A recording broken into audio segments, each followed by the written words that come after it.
Big boss Telugu season 8 రోజు రోజుకి ఆట మీద కాస్త అయితే ఆసక్తి పెరుగుతూ వస్తుంది. ఇంకా నిన్న ఏదైతే జరిగిందో ఎపిసోడ్ బుధవారం రోజు ఆ ఎపిసోడ్కి సంబంధించి మనం చూసుకున్నట్లయితే ఎక్కువ హైలైట్ అయింది ఏదిరా అంటే నాగమణికంఠ వర్సెస్ ప్రేరణ గొడవ అయితే బాగా హైలైట్ అయింది హౌస్లో. ఎందుకంటే అది మొదలైంది ఒక ఇద్దరి మధ్య, కానీ అది ముగిసింది అయితే ఇంకో ఇద్దరి మధ్యకి వచ్చి ఆగింది అనమాట. హౌస్లో చూసుకున్నట్లయితే నాగమణికంఠ విష్ణుకి సపోర్ట్గా వచ్చి, అలాగే ప్రేరణని కూడా అతను సపోర్ట్ చేసుకుంటూనే కనిపించాడు. ఎక్కడా కూడా ప్రేరణ ఇంటెన్షనల్గా చేసింది, కావాలని అలా చేసిందని ఎక్కడా కూడా మనోడైతే విష్ణుకు సంబంధించినప్పుడు విష్ణుతో కూడా ఎక్కడ చెప్పలేదనమాట. అతను కూడా ఇటు ఈమెని సముదాయిస్తున్నాడు, అటు ఆమెని సముదాయిస్తున్నాడు. కానీ నాగమణికంఠనే మధ్యలో బ్లేమ్ తీసుకోవాల్సిన పరిస్థితి అయితే వచ్చింది. యాక్చువల్గా అతనైతే అంటే కొంచెం ఇష్యూని అంటే మనోడే గట్టిగా మాట్లాడటం కావచ్చు, మీరు ఆగండి నేను మాట్లాడతానని కావచ్చు, అంటే ఇష్యూని పెద్ద చేసింది అయితే మణికంఠ కాదు. కానీ ఇష్యూ పెద్దది అయిన తర్వాత బ్లేమ్ మాత్రం మణికంఠ మీదకే వచ్చిందని చెప్పాలి. ఫస్ట్ నుంచి అంటే ఇటు విష్ణుని కూడా మనోడు మాట్లాడుతూనే వస్తున్నాడు, నువ్వు ఆగు, అలా ఏం లేదు, నేను తీసుకుంటా కదా, నేను వేసిస్తా కదా అని చెప్పి. ఇటు ప్రేరణకి కూడా ఆమెకి పాపం ఆకలే అంటోంది కదా, ఒక్కదానికే కదా, ఒక 2 వేసిస్తే అయిపోయింది కదా అని చెప్పి ఇటు ప్రేరణ కూడా చెప్తూ వచ్చాడు అనమాట. కానీ ఆఖరికి వచ్చేసరికి ఇష్యూ పెద్దదైన తర్వాత ప్రేరణ అయితే మాత్రం మొత్తం బ్లేమ్ అంతా నాగమణికంఠ మీదకి తిప్పేసింది. నువ్వే ఈ గొడవని పెద్ద చేసావు, నీ వల్లే ఇంత పెద్ద ఇష్యూ అయ్యింది అని చెప్పి నాగమణికంఠనైతే బ్లేమ్ చేయడం మనం చూసాము. అయితే ప్రేరణ ఈ సందర్భంలో అంటే గొడవలు అనేవి బిగ్ బాస్ హౌస్లో కామన్. ఆ తర్వాత కాసేపటికి అర్థం చేసుకుంటారు, మాట్లాడుకుంటారు, కలిసిపోతారు. కానీ ఈ గ్యాప్లో, ఆ హీట్ ఆఫ్ ద మూమెంట్లో, ఆ ఆర్గ్యుమెంట్ టైంలో వీళ్ళు ఎలాంటి పదాలు వాడారు అనేదే ముఖ్యం.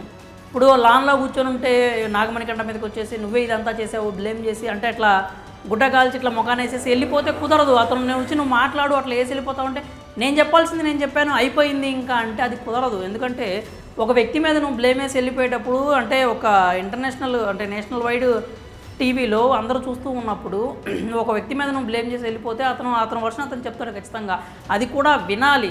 అంటే వన్ వే ఉండకూడదు ఎప్పుడు కూడా, వన్ వే ట్రాఫిక్ లాగా నేను చెప్పేసుకొని వెళ్ళిపోతానంటే బిగ్ బాస్ హౌస్లో కుదరదు. సో నాగమణికంఠ ఏం వదలలేదు, వెనకబడ్డాడు, వెళ్ళాడు. అయితే ఆమె వెళ్తూ పోరా అంటే ఎక్స్ప్రెషన్ కావచ్చు, ఆ బాడీ లాంగ్వేజ్ కావచ్చు, ఆమె అంత వెటకారంగా అంత తీసేసి పోరా అనుకుంటా. ఆ తర్వాత సీత కూడా మధ్యలో మాట్లాడుతోంది, ఏంటి ఆమె అసలు పోరా అంటుంది అని చెప్పి. అంటే చూసే వాళ్ళకి కూడా అక్కడ హౌస్లో ఉండి ప్రత్యక్షంగా చూసిన వాళ్ళకి కూడా ఎంత ఇబ్బందిగా అనిపించింది అంటే ఒక వ్యక్తిని అంత తీసేసి చులకనగా పోరా అంటాం ప్రేరణ కరెక్ట్ కాదు. లోపలికి వెళ్ళిన తర్వాత కూడా వెళ్ళు, నీ ఇష్టం వచ్చింది చేసుకో అన్నట్టుగా ఆమె ప్రవర్తన అయితే అస్సలు సమర్థించదగిన విధంగా అయితే లేదు.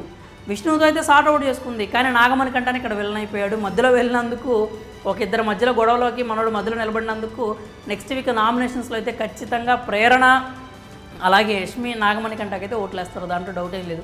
యష్మి అయితే క్లియర్ కట్గా చెప్పేసింది, నేను ఉన్న రోజులు నీకే ఓటని. అయితే అదేదో అప్పుడు కోపంతో చెప్పింది అనుకున్న తర్వాత కూడా అదే మాటని సమర్థించింది అనమాట. నేను ఖచ్చితంగా వాడు ఎన్ని రోజులు ఉంటే నేను ఎన్ని రోజులు ఉంటే వేస్తూనే ఉంటాను అని చెప్పి. ఇక ప్రేరణ కూడా నీ వల్లే విష్ణుతో నాకు గొడవ అయింది అనే పాయింట్ చెప్పి ఖచ్చితంగా ప్రేరణ కూడా నాగమణికంఠకి ఓటేస్తుంది. ఇదైతే ఎట్లాంటి డౌటు లేదు. విష్ణు మాత్రం ఖచ్చితంగా ప్రేరణకైతే వేస్తుంది. గుడ్డు గురించి నువ్వు నన్ను చేసావు, కానీ అంత పిండి ఉంటే నన్ను దోసేసుకునివ్వలేదు, నా ఆకలి నీకు లేదా అంటే, నీకు రెస్పెక్ట్ లేదా నా ఆకలి అంటే అని ఖచ్చితంగా విష్ణు అయితే ప్రేరణకి వేస్తుంది. ఇంకా ఓవరాల్గా నాగమణికంఠ వర్సెస్ ప్రేరణ గొడవ చూసుకున్నట్లయితే ప్రేరణ అదే క్లియర్ కట్గా తప్పని తెలుస్తోంది. ఎందుకంటే మొదటి నుంచి ఆ గొడవకు సంబంధించి నాగమణికంఠ అయితే ఎటు గొడవని పెంచేలాగా మాట్లాడలేదు, ఇబ్బందిగా చెప్పలేదు. ఆమె అన్ఇంటెన్షనల్గానే చేసింది, కానీ కావాలని చేసింది కాదు అంటూనే చెప్పుకుంటూ వచ్చాడు. విష్ణు కూడా సర్ది చెప్పాలని చూశాడు.